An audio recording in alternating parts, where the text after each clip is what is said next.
Hey, North High School, this is Mr. Shapaw, one of your associate principals, and it may be Labor Day, but I'm working because I'm excited about the MAP test at North High School. One of my responsibilities as an administrator at North is to implement MAP testing. If you've been in Des Moines Public Schools, this is not new to you, but it is a new year, and so we want to set expectations and create a framework for everybody to be on the same page so that we can demonstrate how well we're doing as a school with the areas of reading comprehension and math. 2 years ago, North showed some noticeable gains. Unfortunately, last year we dipped, and so we're reassessing how we structure MAP, the supports that we provide, in the testing environments that we create. But what we need from you, most importantly, is for you to give this test your absolute best effort each time you take it. The MAP test is a snapshot of how you're doing individually and the skills necessary to be on track to be ready for life after high school.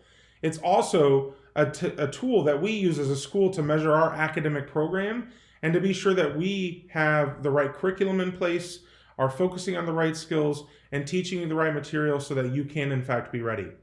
And so the first component of MAP testing is going to be the goal setting process.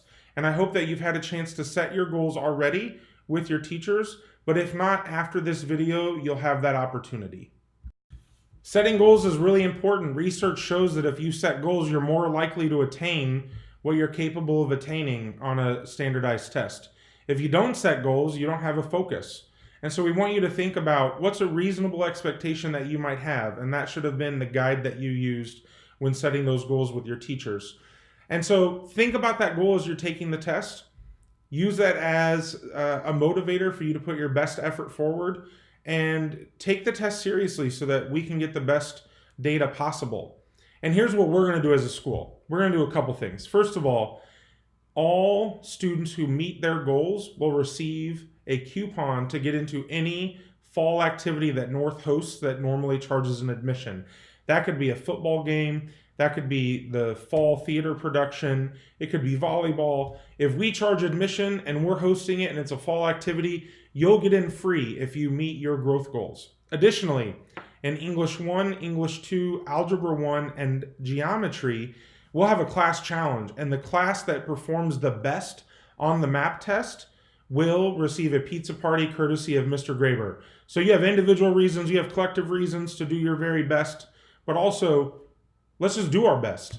This is a test that demonstrates how you're doing and allows us to help you. And so the better you do, the better we're going to be able to respond to what your individual needs may be, and the better we'll be able to position ourselves to show the district that it is a great day to be a polar bear.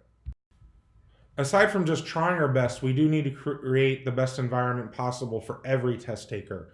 So that means that we're going to need every student to keep their phones away during the testing environment. This is not uncommon when it comes to standardized tests.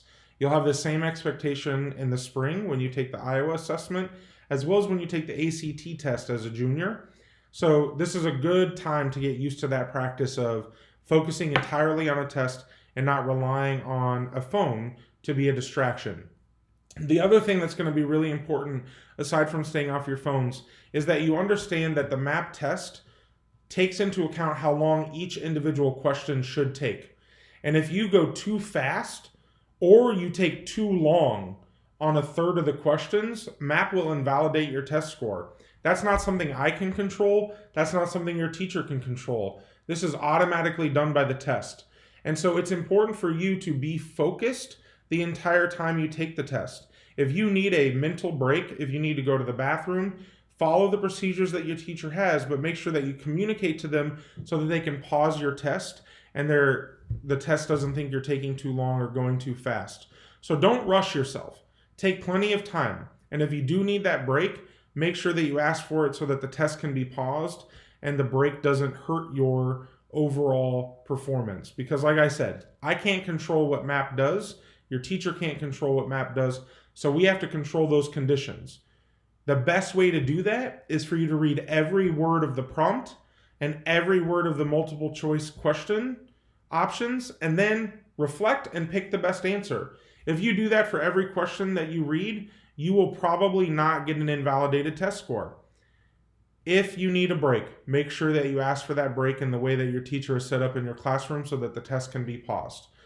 If we do those things, if we stay off our phone, if we stay fully committed to the test that we're taking, and we read every word and make the best guess possible, we're going to have a great MAP test. I know you can do it. I know that you can put your best foot forward, and I'm really looking forward to seeing the results that we get as a school. Remember, you can get prizes, your class can get prizes, and more importantly than anything, we can get that information to use to figure out how to best serve you as a student reaching for your goals.